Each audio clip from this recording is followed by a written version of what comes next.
जमा चाहरुम रियाजी page number 25 हासिल वाली तफरीक। पहले हम एक मिसाल हल करके देखते हैं, उसके बाद सवालात देखेंगे। 7,548 और 9,072 इन अददों को क्या करना है, तफरीक करना है। तो बड़ी अदद ऊपर लिखी जाएगी और छोटी अदद नीचे लिखी जाएगी। 9,072 में से 7,548 को क्या करेंगे, तफरीक करेंगे। तो पहले 9,072 ऊपर लिखेंगे और ये दूसरी अदद नीचे लिखेंगे। यहाँ पर दिखाई दे रहा है पहली अदद इधर वाली अदद ऊपर लिखी गई है और ये अदद नीचे। इस तरीके से लिखने के बाद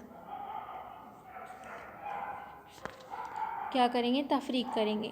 तफरीक 2 में से, यहाँ 2 लिखा हुआ है, 2 में से 8 नहीं जाता, इसलिए क्या करेंगे, बाजू से एक बाजू से लेंगे। बाजू में क्या है, 2 के बाजू में क्या है, 7। 7 में से हम कितना लेंगे, 1 इधर लेंगे तो ये बन जाएगा 12। 12 में से 8 जाएंगे तो कितने बचे, 4। अब यहाँ पर 7 में से 1 हमने निकाले थे तो यहाँ 6 बच गए। 6 में से 4 गए 2। फिर यहाँ पर सिफ़र है, सिफ़र में से 5 नहीं जाते, क्या करेंगे हम, बाजू से 1 लेंगे। अब 9 में से यहाँ से 1 ले लेंगे तो यहाँ 8 बचेगा और यहाँ से 1 लिए, यहाँ बना 10। 10 में से 5 गए 5। फिर यहाँ बचे 8। 8 में से 7 गए 1।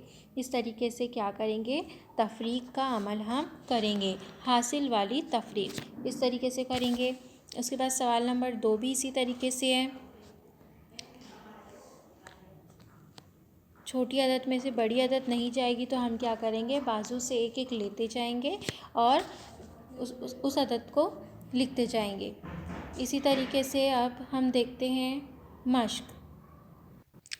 मश्क में सवाल नंबर 1 आसान है, उसमें अदद लिखी गई है, लेकिन जो सवाल नंबर 2 है उसमें इस तरीके से अदद दी गई है। खड़ी तरतीब में लिखकर तफरीक कीजिए। इसको हम एक के नीचे एक लिखेंगे और फिर तफरीक करेंगे।